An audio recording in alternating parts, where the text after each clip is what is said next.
And this guy, Albert Pike, who was a Freemasonic god in America in the 1800s, Sovereign Grand Commander, Mother Supreme Counselor of the World, and all this stuff. They love their titles, these people. Pathetic. And he wrote this. This was in a book for Freemasons. Fictions are necessary to the people, and the truth becomes deadly to those who are not strong enough to contemplate it in all its brilliance. In fact, what can there be in common between the vile multitude and sublime wisdom? The truth must be kept secret, and the masses need a teaching proportional to their imperfect reason. That's what they do, is hoard the advanced knowledge and give us a fake version of reality. And Brzezinski talks about this area. He's been talking about this area for a long time. He calls it Eurasia. And he says that to control the world, in effect, in simple terms, you need to control Eurasia, this area of land that includes key places like Afghanistan, Iran, the places around the Caspian Sea, this great area of oil and gas reserves, like Georgia, where they've been having problems recently, Pakistan, and all this area, which so much of the world is now focusing on, is this area of the world going up into Russia. And Brzezinski seems to have a morbid genetic hatred of Russia for some reason, and that's what we're seeing.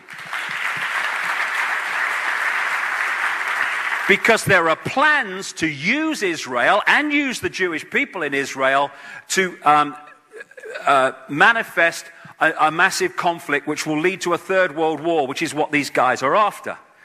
And Rahm Emanuel is the man who pulls the strings of Barack Obama, along with this guy, another Zionist, called David Axelrod. He was the guy that ran the whole of, masterminded the whole of the election campaign, both against Hillary Clinton and against John McCain. And it's Axelrod that is responsible for the words that appear on the teleprompter screens that Barack Obama reads.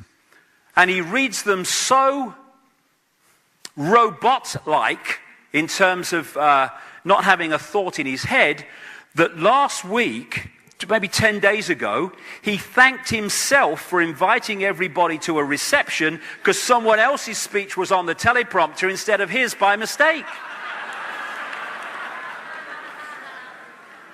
It was the Irish Prime Minister was there on St. Patrick's Day.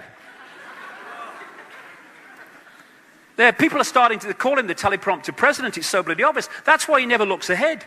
It's right, left, because that's where the screens are.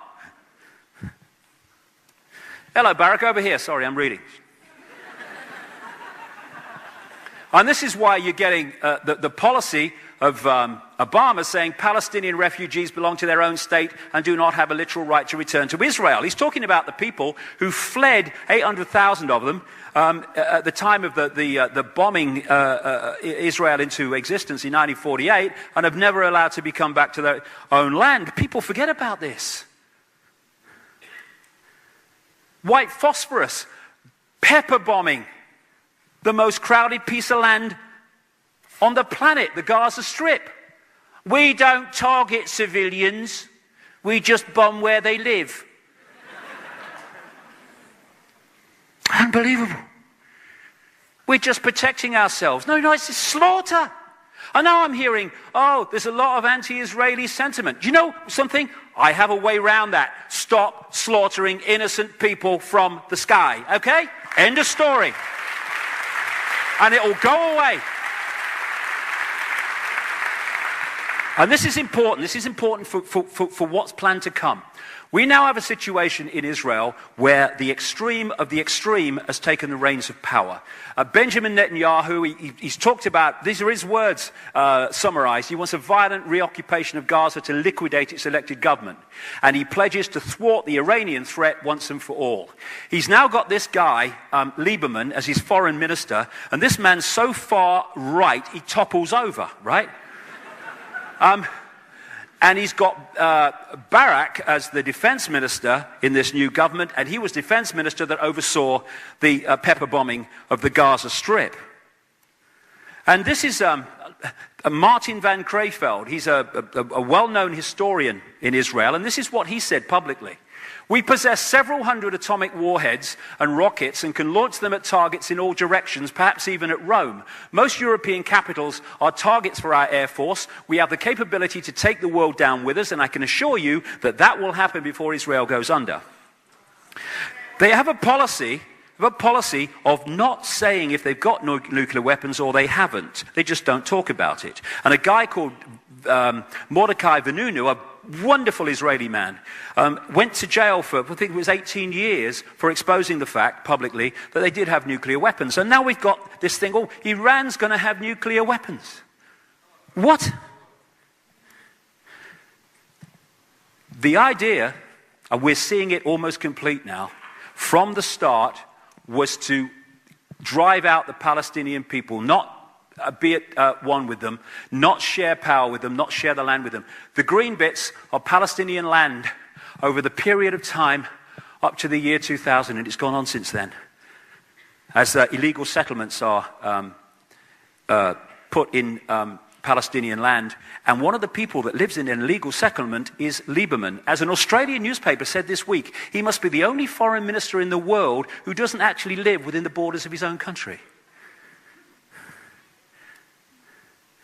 And the Middle East policy in Obama's administration is by Bilderberg, George Mitchell, Bilderberg, Council on Foreign Relations, by the notorious little Kissinger, Richard Holbrooke, who played a major part in breaking up the former Yugoslavia in wars, etc., so it could be absorbed into NATO and the European Union, which it is being now.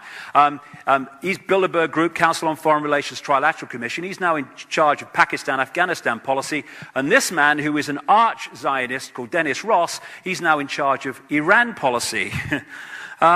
What it's building to is an effort, and Brzezinski is behind this among many others, to create a conflict out of the Middle East, and in this area we're looking at, to bring about a third world war. And the third world war will be, and this was been written about in the past, that there were going to be 3 world wars to bring this new world order into being, a war that would finish off the superpowers and bring the whole world under the control of a world government, which will then dictate to every country. We have a responsibility to act. Bomb, bomb, bomb, why bomb Iran? Why bomb, bomb, why bomb Iran? Bomb, bomb, bomb, why bomb Iran? Bomb, bomb, bomb, why bomb Iran? Bomb, bomb, bomb, why bomb Iran? They got rockets and Russia, China, and the tanks bomb Iran. Why bomb, why bomb Iran? Why bomb, bomb, why bomb Iran? Why bomb, bomb, why bomb Iran? Why bomb, bomb, why bomb Iran? Why bomb, bomb, why bomb Iran? They got rockets and Russia, China, and the tanks bomb Iran. Why bomb Iran? IAEA says no, no nukes there, but we're good to go. Bomb Iran, bomb Iran, bomb Iran. They got rockets and Russia, China, and the tanks bomb Iran. Bomb Iran, bomb Iran, bomb Iran, bomb Iran,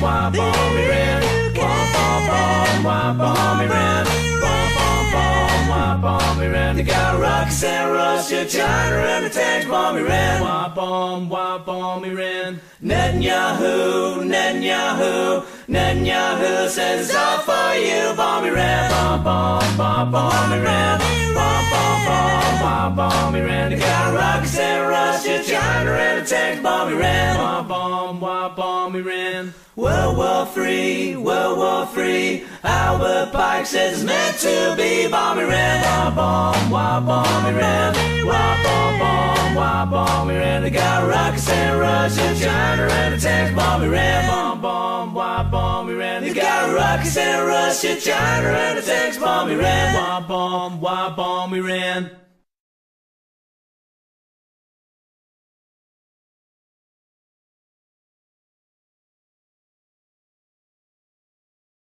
Rise like lions after slumber, in unvanquishable number. Shake your chains to earth like dew. which in sleep has fallen on you.